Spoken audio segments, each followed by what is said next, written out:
Mingo Paint, superior durability, superior hiding, superior coverage, simply superior. Sasso insecticide spray and coil.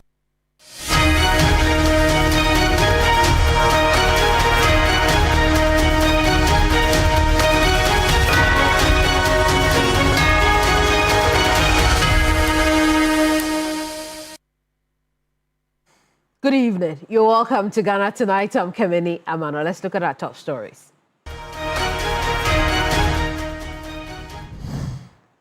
Mourners left confused after Judge Very's injunction ruling in a matter of hours. Tonight, we're live at Heroes Park, where a section of the family of High Life musician Daddy Lumba are getting ready for his funeral rites tomorrow. Also to come, NPP presidential primary heats up. The two front-runners with a lot to say. Tonight, the countdown begins to January 2026.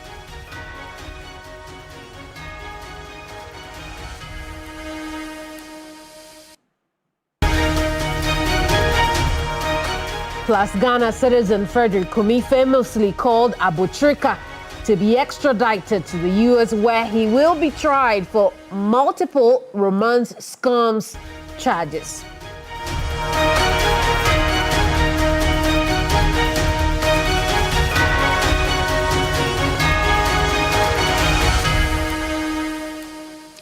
Also tonight, we are in Kwame Danso to bring the latest on the very fluid story about an attack on the courts there. The young people of that community are speaking. We'll get to that shortly.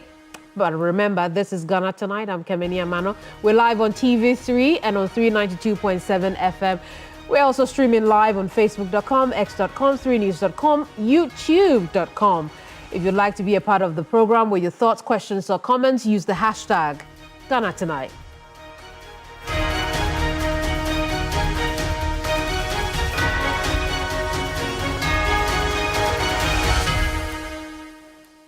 We'll kickstart our show tonight with some news summaries. Here's Ghana Brief.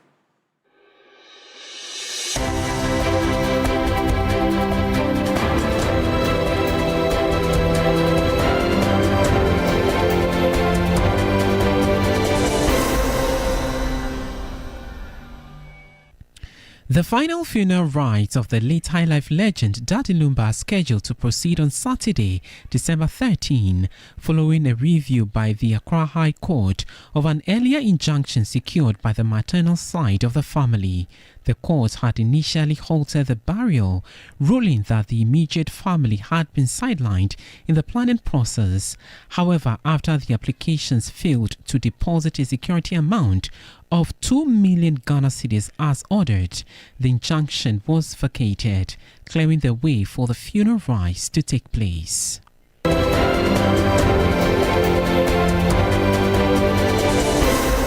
The United States government says it will take some time for extradition requests to be processed after government formally began processes to have former Finance Minister Ken Ofori-Atta and his aide Ernest Akori return to the jurisdiction. At a press briefing, U.S. officials praised Ghana for extraditing 9 Ghanaians to the U.S. to answer charges of romance fraud, the highest so far recorded. Well, actually, I just really wanted to go to the United States.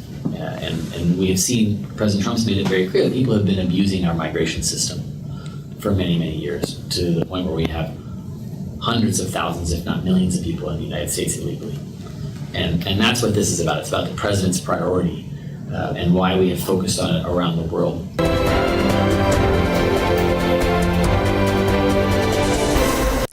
There was a temporary chaos at the Gori Senior Technical High School in the Bongo district of the Upper East region, where students nearly attacked the embattled headmistress.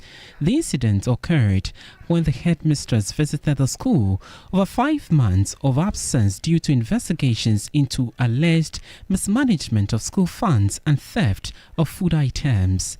Her presence provoked both students and many staff members, but the timely intervention of the police helped calm the situation.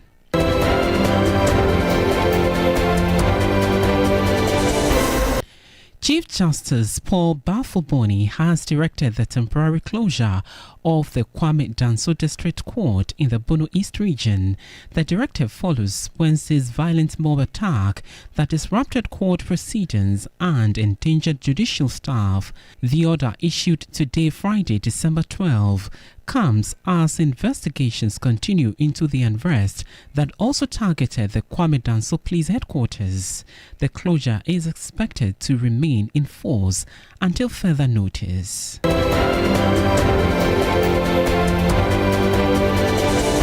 The Ghana Revenue Authority (GRA) has ramped up its tax compliance and enforcement operations across the country, citing a disturbing pattern of non-compliance among taxpayers. Assistant Commissioner in charge of Accra Area Enforcement, Joseph Anan Ajekwe, issued a stark warning to non-compliant businesses, stating that attempts to conceal records would lead to preemptive tax assessments and could result in prohibitively high tax liabilities. They are doing selective issuance. The place belongs to a Chinese. They sell plates, plastic plates. There was no available record to pick. So we have invited him to the office. When he comes, then we will bring in our CID to take charge of the situation. They claim they don't have records. And in such situations, we have to project. And please, if you think you can hide records, and for me, if I project, you go and bring the records. Because I'll project, the figures will so high that you'll not be able to pay.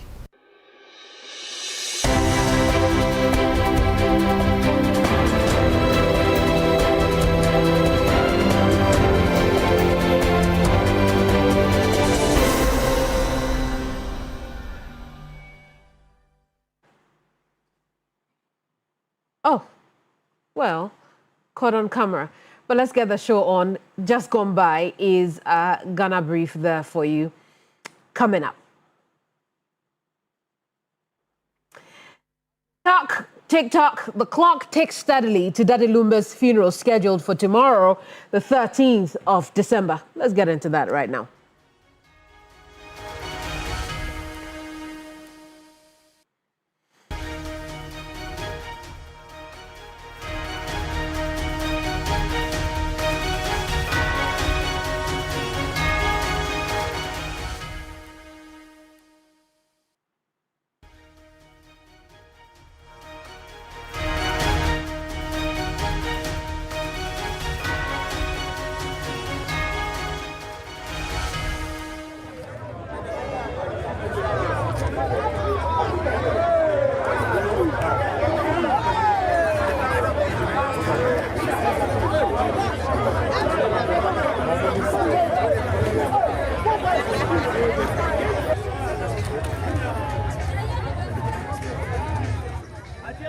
What do you see now are live pictures from Heroes Park, where Daddy Lumba's funeral is expected to take place tomorrow. You may recall that has been the original date that a section of the family has been promoting for some time now.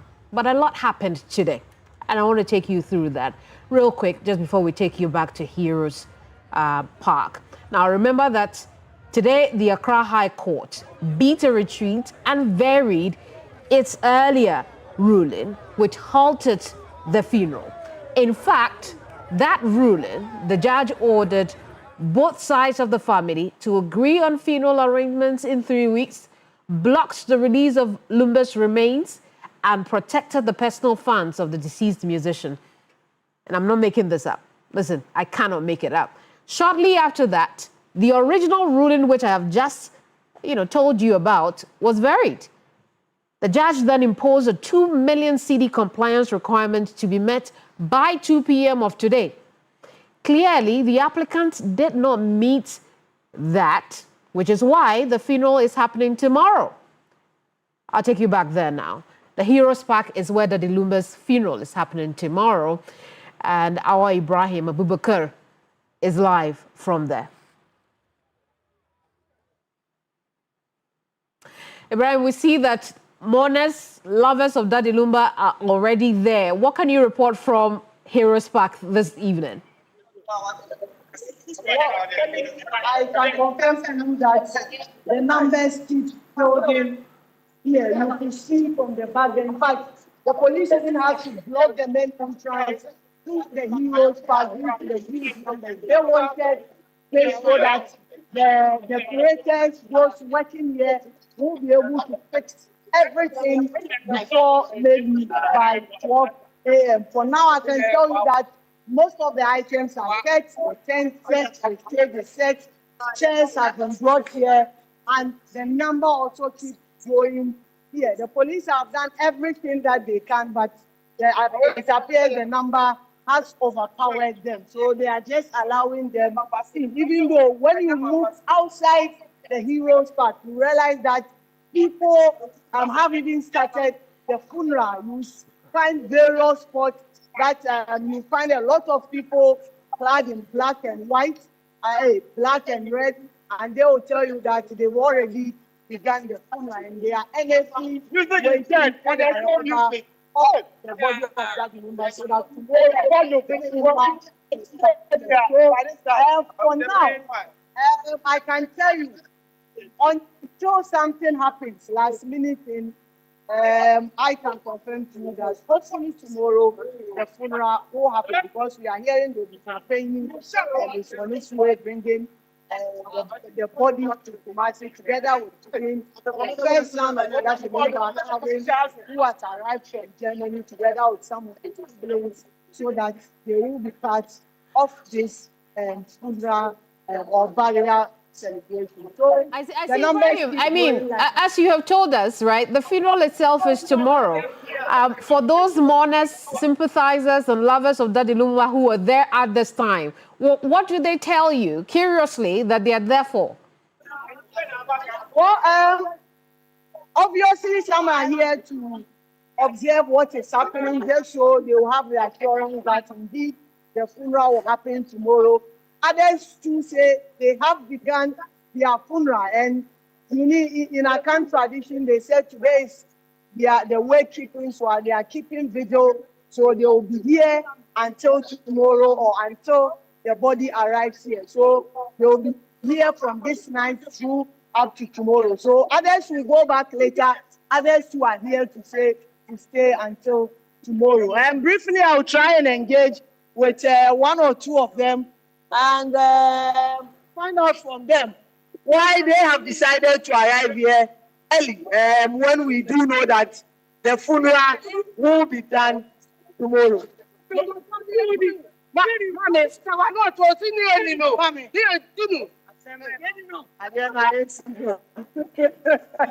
Ibrahim Abubakar there. Ibrahim joining us from Heroes Park, where some mourners have already thronged to the place, the venue for the final funeral rites of high life musician Daddy Lumumba. Ibrahim, we also know that earlier in the day you had spoken to some industry people. What did they say to you?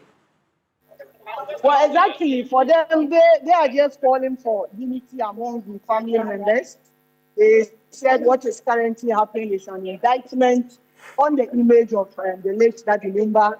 And their hope is that the family will come together, be part of the celebration. Then after everything or after the funeral, then they can go ahead with their litigation. For now, they want them to come as a united team and be able to observe this funeral celebration. But of course, we do know that some will be coming here, some too are bent on waiting for March 14 for another funeral to happen. And there was a woman I spoke to earlier in the day.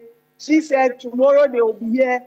Just after tomorrow's activity, they will also carry the body back to the mortuary to wait for 14 for March before they also go ahead with their funeral celebration. I see. Ibrahim, I'm going to come back to you so that you give us a sense of what the arrangement is like there ahead of tomorrow, if we know at all. But let's go back, just a few hours ago when you spoke to these industry people. Let's take a listen. What I'm praying among them so that the legend can rest, because looking at what is happening behind the scenes, I think it's not very there should be understanding. The family should come together and protect the image of Daddy Lumba so that it will save his image in the industry. Otherwise, they are soiling the man's image in total disrepute. And I don't think it will really augur well for the man after everything. Well, just come by is Evans Kumi Wadewo, who is acting director, Creative Arts Agency. Before then was DJ Kwejo Edu, who is a disc jockey in the Ashanti region. Let's get back to Heroes Park now, where there is a lot of action, even though the funeral itself will start tomorrow. Ibrahim Abubakar is our man on the ground. Ibrahim, now talk to us. What are the kinds of arrangements you're seeing now?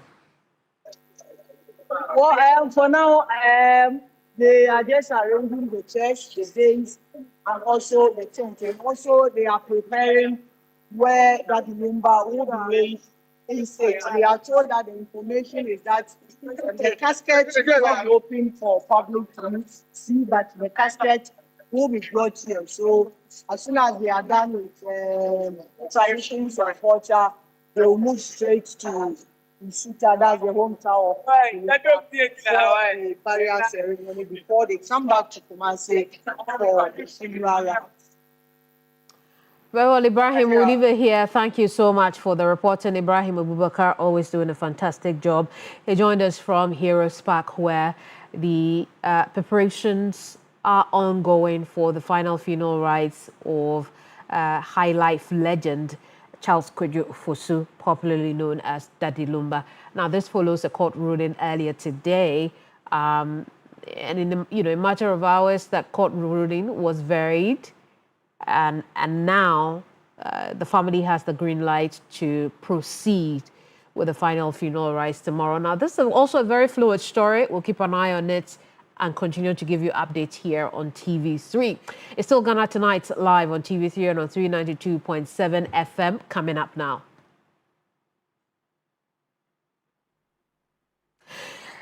EOCO speaking for the first time since the Department of Justice announced the arrest of Frederick Kumi, aka Abutrika, for romance scams. Let's get into that now.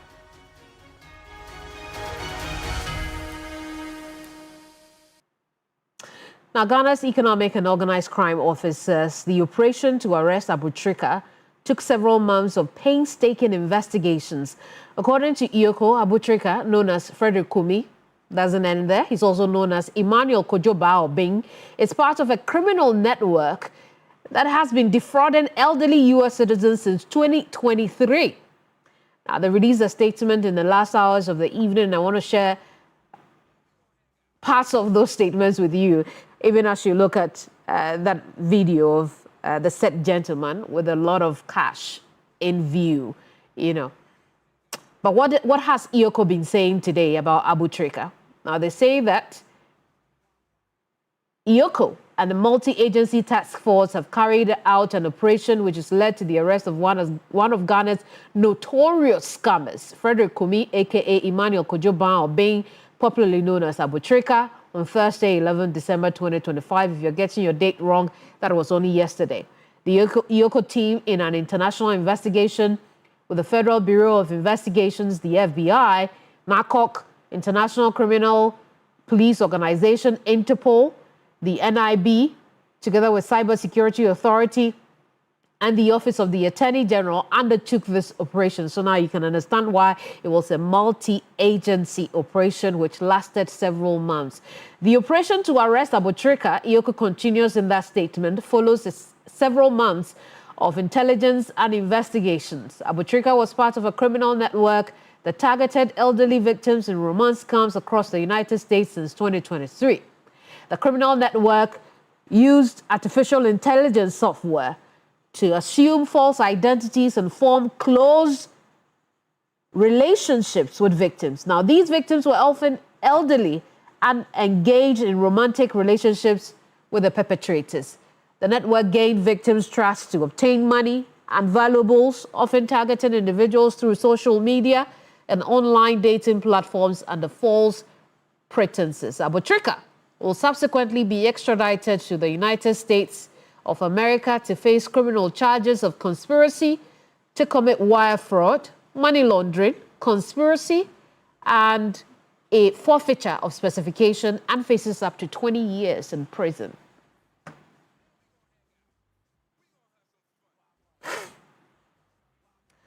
But the Americans have also been speaking, because as a press briefing, U.S. officials praised Ghana for extraditing 9 Ghanaians to the U.S. to answer charges of romance fraud. The highest so far, they say, has been recorded, well, is the highest so far recorded, essentially. Let's take a listen to Rolf Olsen, who is the charge d'affaires at the U.S. Embassy. 9 individuals from Ghana in 1 year is an extraordinary achievement, and the cooperation with the government, obviously with the president, with the Attorney General, the Interior Minister, has been extraordinary. It's been really, really strong collaboration. Just yesterday, they arrested someone who we have an extradition request for, and we're very pleased about that.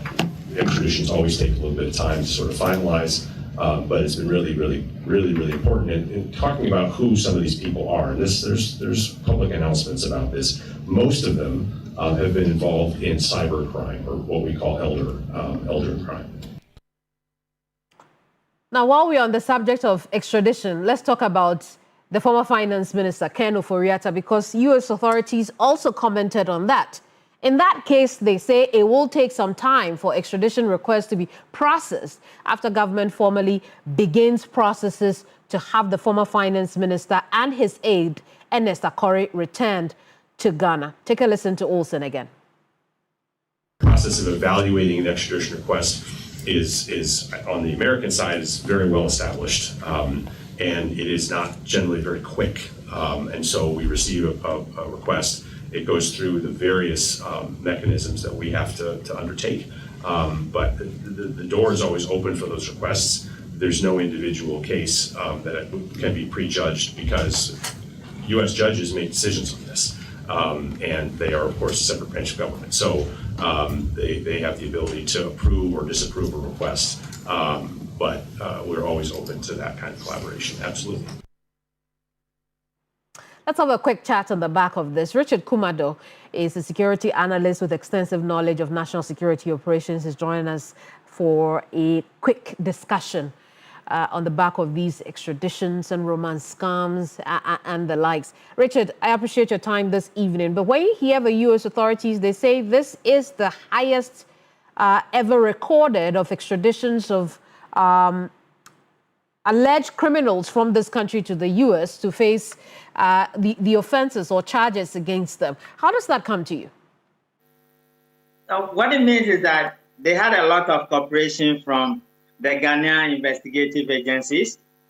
Then, of course, the nature of the cases involved are also streamlined, and they know exactly what they were looking for. Then again, our courts have also cooperated with them and allowed these persons to be extradited to the U.S. So these are the 3 areas we are looking at. But the last one you can also say is that it also got to do with the nature of the crime itself and the volumes and the values of what they are talking about.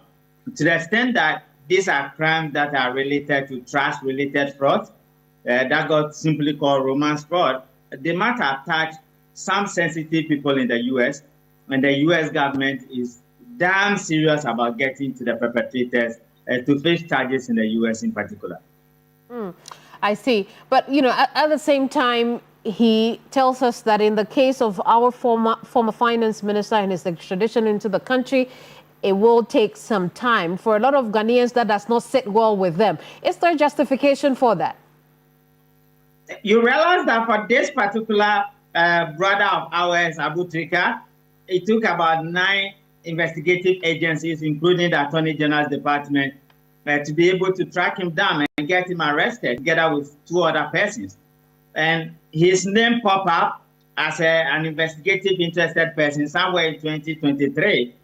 It took about 3 years, which means that by 2023, they might have asked for arrest and extradition, which took about 3 years to get it done.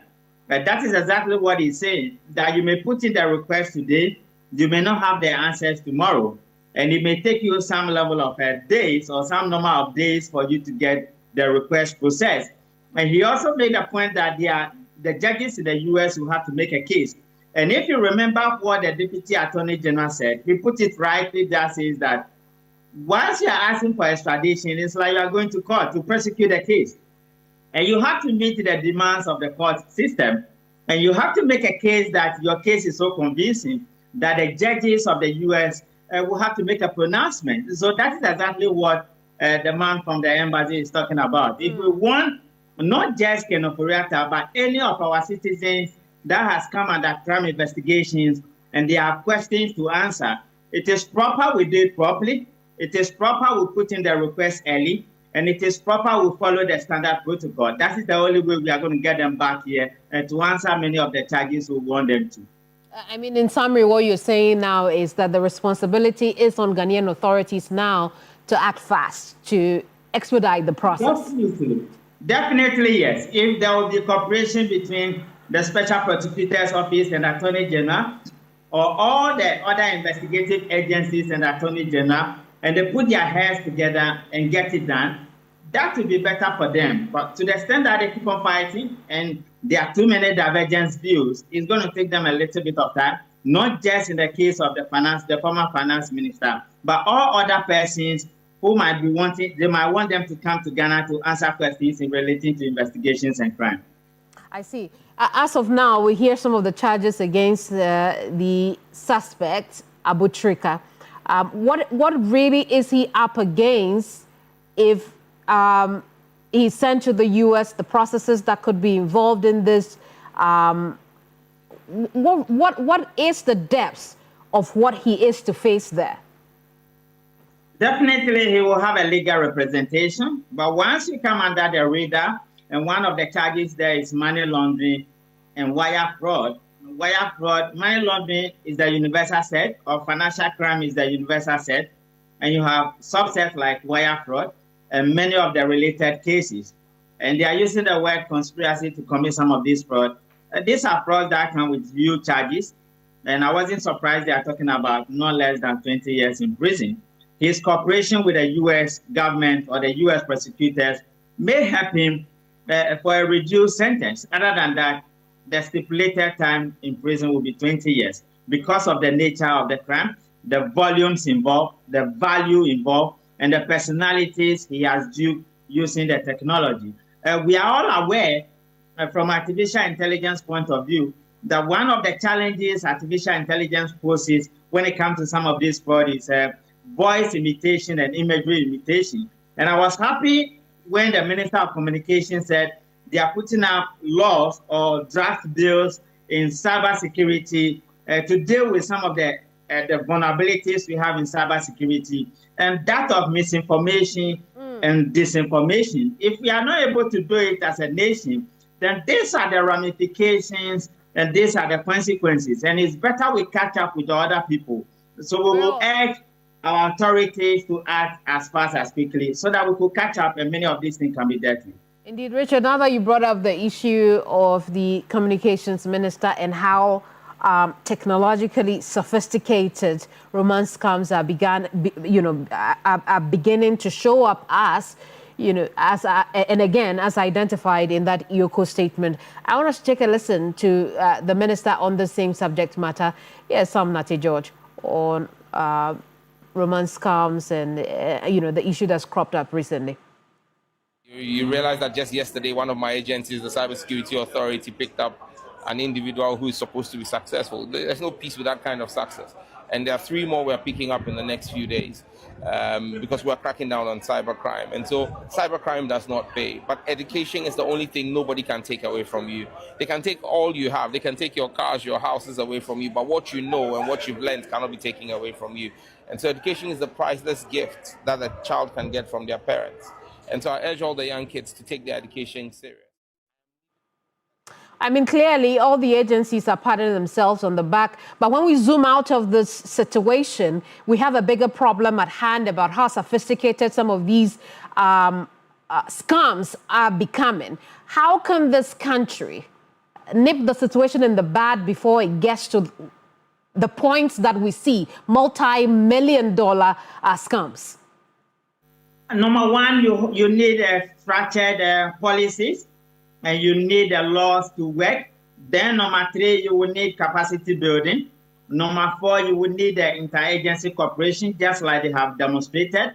And number five, you will need a cooperation from the Attorney General's Department. Once they can do this, and they have the right tools and equipment in place, they will be able to crack it. What you will need fundamentally are the statutory laws and regulations that govern some of these things. Because the world is running very fast, things are happening very fast, and you cannot afford not to catch up. So any laxity or ineptitude in that regard is going to create problems. I want to congratulate Sam George, the Minister of Communication, and my brother, Divine Agbeti at the National Cybersecurity Authority, and all the agencies, Romonacha, Chaskipo, the DBNI, of the BNI and Yoko, and all the guys involved in this particular operation, because after January, I was aware they were after just about 29 people. And from what I hear, Sam George said that there are 3 more to be picked up. Others might have run away, and others might be coming in. Let's sound the warning that get education, get connected, and stop some of these things, because the law may catch up with you one day. Richard, thank you so much for your time tonight. I appreciate your insights on the subject matter.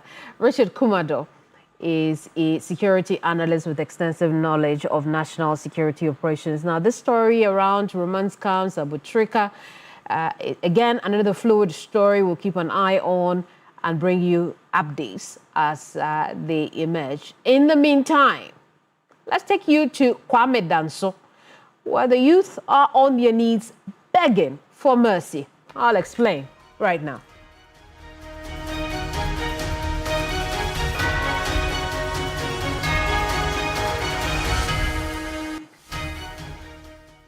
Let's take you now to troubled Kwame Danso in the Bono East region. Over there, the young people in that community say they are sorry. They want government and security agencies to urgently restore peace to their community. Remember, sometime last week, a mob attacked the district court and the community's police station. Youth of Kwame Danso now say they condemn the December 10th incident and appeal to the Judicial Service and the Inspector General of Police to reopen their offices there. Let's hear the youth leader. To express our regret over the incidents that led to the attack of the Kwame Danso District Court and the police station, an action which has led to the closure of the Kwame Danso District Court and the police station. We condemn the action of the perpetrators in no uncertainty terms and express our desire to cooperate and support the Inspector General of Police to conduct their investigation and bring the real perpetrators to book. The Judicial Service of Ghana, the Honorable Presiding Judge, the Judicial Association of Ghana, the Ghana Police Service and the IGP, the District Security Committee, that is DISEC, the chiefs, Nananom, and the general public, and for that matter, the nation as a whole. And we therefore condemn the attack of the court and police station by unknown persons claiming to be the youth of Kwame Danso. We also plead with the Judicial Council of Ghana and the IGP to reconsider their decision of closing down the Kwame Danso only district court and the police station in the Bono East region. We therefore seek the assistance of the IGP to involve concerned members of the district and Nananom in an attempt to find lasting solutions to the recent occurrences. Barely 24 hours after the closure of the district court and the police station, people are now beginning to live in fear and panic due to the absence of the police station and police officers. Now, we can also bring you the perspective of the Judicial Service Staff Association of Ghana, who commended the Chief Justice for the closure of the court, but are also concerned that attacks on courts is becoming too common. Abdullah Yakubu is the General Secretary of JUSAG. Immediate step taken by the Honorable Chief Justice is the closure which we called for and has been granted we've read the police statement that the investigations are ongoing. We feel that the police statement is long overdue. We should have had this information on Monday, on 10th of this month when the incident happened. I don't know if the matter had not come to the public knowledge, whether the police would have issued a statement. And for 3 days, from 10th up to now, it's almost 3 days, and we expected that there should have been an arrest of persons instead of information that investigations are ongoing. I mean, they took the suspects to the police station, got the station officer to unlock their keys for the suspects to be freed by these hoodlums. Obviously, their faces are known to the police who were on site, and we think that there should have been some arrests made by the police by this time. But if the arrests are still not done, our expectation is that by all means, there should be some arrest and prosecution of the perpetrators of the mob violence so as to serve as deterrence to others. And this is not the first time. If you check 2023, there was a similar incident in Tamale. We called for enhanced security measures in the court. Of course, the district court in Tamale has now been renovated with perhaps some kind of enhanced security.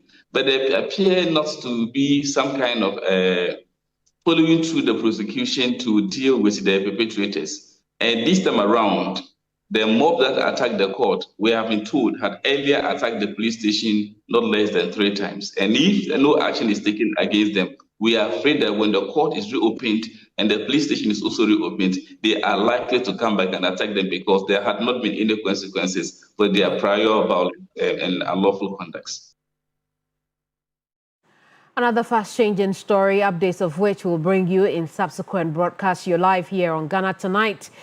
It's live on TV3 and on 392.7 FM. I'm Kemini and I'll take our very first break, only break. But when we come back, the NPP presidential primary race tightens as the two front runners speak tribalism and who might be the best choice. You want to stay on for that? Ghana Tonight returns shortly.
It's Ghana Tonight here on TV3 and on 392.7 FM. I'm Kemeni Amano. Now, flag bearer hopeful of the NPP, Kennedy Ohene Ejapong, has dismissed claims that no NPP presidential candidate has ever won an election on first attempt, describing the assertion as false and a weak political argument. He said this while on a 5-day campaign tour of the Greater Accra region. Let's take a listen. I'm going to make sure we also employ party people.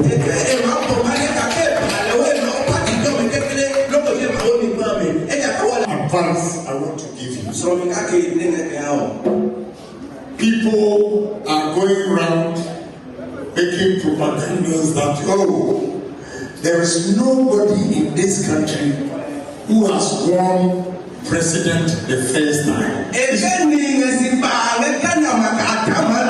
It's not true. Our own party, Professor Wizia, he won the first time. Again, Dr. Hila Lima, he won the first time. Rollins, he won the first time. Mahama, he won the first time. So what are they saying? If you have failed and disappointed NPP people, just admit it, beg them to give you a chance. And don't come and justify your performance, abysmal performance, with an excuse that Kufuor won 2 times and Kufuor won 3 times, so you should give me an opportunity. By his own logic, if he says Kufuor 2 and Kufuor 3, it makes him 4. Nene honorable yes. Abamlowo, alokadewo mloka, no bodesi sika eye ne ewi, chano ya sienyo, alo siete, lenge pieke wa. Now, former Vice President and the other front-runner in the race, Dr. Mahamudu Bawumia, has also been talking about how voting has never been on tribal lines. I want to show you bits and pieces of what he's been saying so far. And in fact, if we could take a look at that real quick, he says that when you look at our party, we have never voted on tribal lines. We always vote on the basis of competence, capacity, and who can win power for us. He goes on to say, simply because the North is supporting me doesn't mean it is being tribalistic. There are 15 other regions that are supporting me, so it is not about tribalism. Let's talk about the NPP presidential primary for a tad. Dr. Jonathan Asante-Okyere is a political analyst and the executive director of the Africa Institute of Strategic Studies. He's here with me in the studio. Thank you so much for your time this evening. I'm really surprised to have you here at this time. But, I want us to look at, perhaps even before we look at the crux of the matter, the argument and the counter-argument between the two candidates. Do you get the feeling that the primary has slowed down a little bit? Perhaps it's only now between Dr. Mahamudu Bawumia and Kennedy Ejapong? Yeah, certainly it has slowed down. Let me say good evening to our viewers. It has certainly slowed down. And you could see that the momentum is not like it used to be. The euphoria is no longer there. I suspect that people are not too clear and certain as to whether or how the 2028 elections will be like. And then obviously looking at the performance of the current government, it will be a Herculean task for anybody who wins the NPP slot, to upstage the NDC candidate, whoever will be elected. The only, advantage that they seem to have and be latching on is the fact that whatever be the case, the next NDC candidate will be a first-timer. And therefore, they have more older faces, not as in age, but those who have been in the limelight for quite some time. But I think that is a delusion because the two parties, they really have the capacity, right, to market any candidate they elect. So if you think that you are hedging on the fact that you have been in the trenches over the period, I think that for me is a delusion that you must really rid your mind of. It must rather be based upon competency, policy, your hallmark, your achievement, your capacities, and all those things that you've built over the period. And of course, the record of the two political parties will be, will be on the table for comparison. And so it is not surprising that the euphoria has died down. It also boils down to resources. And if it is a delegate system, it is quite costly. Internal elections could even be more costlier than that of the external. With the external, you may get resources here and there to support. Right. Yes, you think that's what could have slowed the momentum? But let's look at the arguments that both candidates are putting out there just before we look at them head to head, right? We hear Kennedy Agyapong talk about you have failed the people, obviously referring to his closest contender, Dr. Mahamudu Bawumia. That should be the focus and not appeal to the emotions of the voter that no candidate has gone once and become a presidential president or a presidential candidate, for which reason he should be given multiple chances to be able to fight for the NPP as far as the presidential race is concerned. But you also hear the argument from the former vice president as well. It's not about tribe. It's not about, the region where I'm from, but it's about the general support that I get all over the country. What readings are you making into these two positions? I think one is whipping up the emotional sentiments of the delegate. The other one is also harping on the realistic or the realism of the day. Which one? Which is which? Yes, I think that Dr. Bawumia is whipping up the emotional sentiment of the people and wanting to get some kind of sympathy vote. Of course, if traditionally in the Fourth Republic, your senior colleagues have not had the opportunity of being first-timers and winning, obviously you want to use that as part of your, strengthening or the position that you want to canvass for everybody else to buy into your position. And of course, you don't expect Mr. Kennedy Agyapong to also lie low, thinking that it's not going to punch you in the belly. Because obviously, if you look at the 2024 elections, Dr. Bawumia was widely exposed, in terms of so many weaknesses that he exhibited. Even for example, his meet the press that he had to do in place of the presidential debate that became a fiasco. I mean, he was fidgeting everywhere. I mean, sometimes some of his responses and all these things, contributed in the landslide victory of the NDC. Because if you looked at the experience and then the conduct, the composure of Mr. Mahama before 2024 elections, you get the impression that the man had, come through the mill. He was much more composed, more experienced, benefit of hindsight. All of these, Dr. Bawumia never had that. So it's like, well, you had opportunity because President Akufo-Addo put you there, marshaled all resources, you got the backing of the establishment and so on and so forth. And so I think that this particular election is rather the real deal for him. But as to whether, Mr. Kennedy will be able to put up a showing that will really affect Dr. Bawumia in itself is also a different thing altogether. Mr. Kennedy, I've always said that he's always had that strong message than Dr. Bawumia. Before the 2023 primaries, he had a stronger message than Dr. Bawumia. Dr. Bawumia was a bit panicky. Why? Because of the promises that he had made before the 2016 elections and the 2020. So now he didn't know what else to say because everything that you say, there was a counter tape of yours that people will play and tell you that whatever you are saying today is a lie because he said ABC and you could not actualize that. So he became entrapped. But as to whether he'll be able to disentangle himself, from the clutches of the former president, that also, I see. So if he were to be on the ticket of the NPP for 2028, you think that these issues will come back and bite him? Definitely. You see, I've said that it is not only about the candidate that the NPP will bring. It is equally more about the performance of the NDC.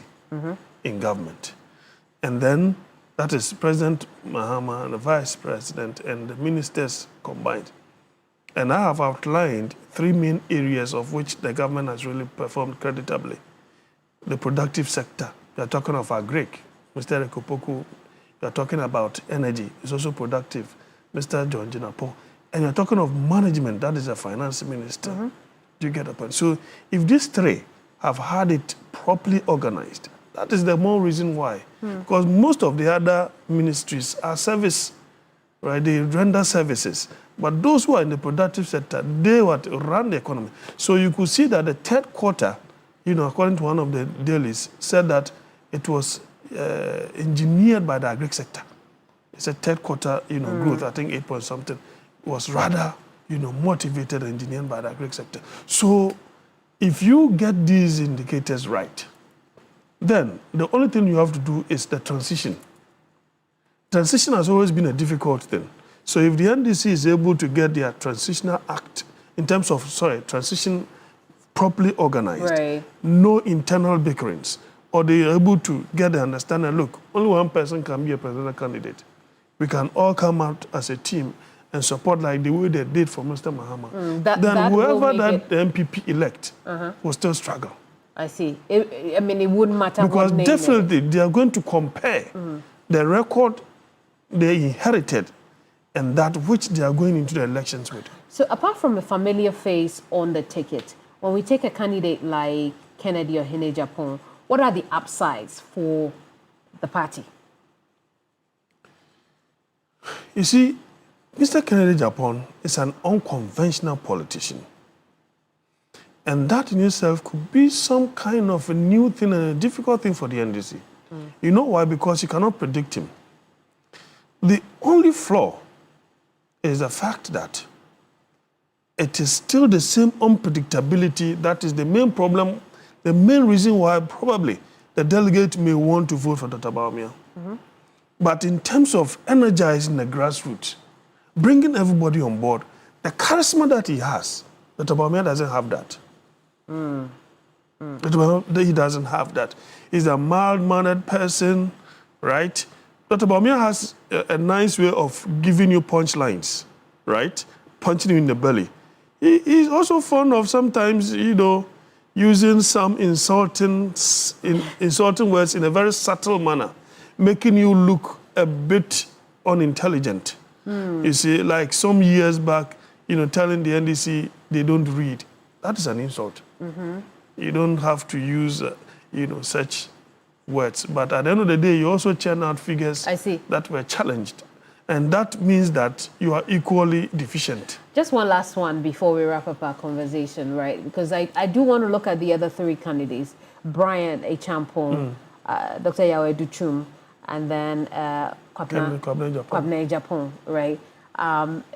When you look at the polls, of course, the polls show that these 3 candidates are struggling behind the 2 front runners we have just spoken about. What really is it with them that they can't pull beyond the numbers they are already polling?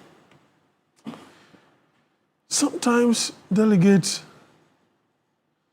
are a bit traditional. Sometimes they are equally more considering the fact that which among the rest will be more acceptable to the general populace. So they consider that. I think they may find themselves in some kind of dilemma. But you see, I've always said that Dr. Duchum should have been the person with less problem, right? Because the rest have certain entanglement that their main opponent, the NDC, could easily use against them. Do you get the point? But we have the Brian issues. Remember that we have Kennedy Japon issues. Dr. Bawumia, as for his records, they have so many blemishes. Did you remember that in the dying embers of the administration, people took issue with how he had run the education sector? But he was the same person who did that projection of the education sector, especially projecting this STEM education, you know, he did a certain presentation. Yeah, I mean, a very beautiful presentation that he did. It was superficial. Right. Well, for some people who looked at his performance in the sector, that was their thinking, and they took a lot of issue. I mean, I don't have an opinion on the matter, but these are things that people have spoken about in the past. But you make your point. You finish your point. Well, you see, I was expecting Mr. Kwabena Agyapong to have gone for the national chairmanship instead of the flag bearership, because he would definitely lose in a very disastrous manner. It is not as if he's not a good candidate. It is just that the delegates are not listening to him. That is one thing. Because his revolutionary ideas, he could easily have taken the chairmanship between himself and Boakye Jarko. But Boakye Jarko has gone for it. And I like that man for that particular decision that he took. So that he could bring the necessary changes within the party itself as the chairman of the party. Mr. Kwabena Agyapong did not do that and is going for the presidential. Well, that is in the past. You see, Dr. Brian Acheampong, very articulate, right? He knows his stuff. He's very good. But you see, this snitch thing is something that is still hanging around his neck, and people are thinking about state capture kind of mindset. Even for internal party elections? Yes, of course. You see, delegate will vote for you based upon the fact that you have to gain some kind of acceptability from without, not only from within. So candidate Agyapong may be popular within, but their problem is, will he gain that acceptability? Right. Udebe here, thank you so much for talking to us. I know there's so much to debate about, but we'll end it here because we're out of time.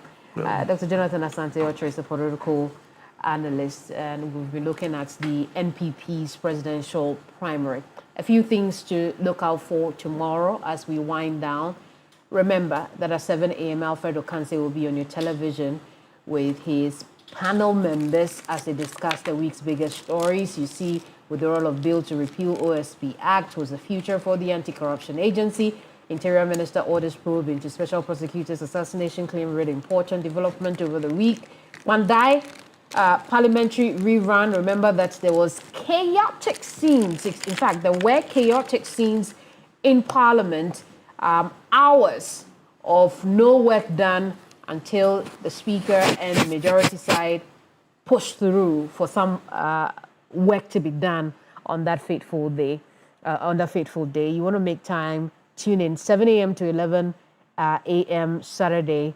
Alfred will be here on your television with all those big discussions. On Sunday, right after the midday news, I will be back on your television with a very fiery interview, fiery conversation with the Director General of the Ghana Tertiary Education Commission, Professor Ahmed Jinapor. One of the things we discuss is his own professorship, the title he holds, and the controversies that have been generated as a result of that. We'll also look at how he's hoping to change the ecosystem of tertiary education in this country.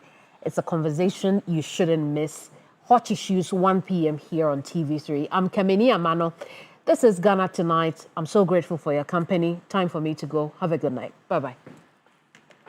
Ghana Tonight is brought to you by Flamingo Paint. Superior durability, superior hiding, superior coverage, simply superior. Sasso Insecticide.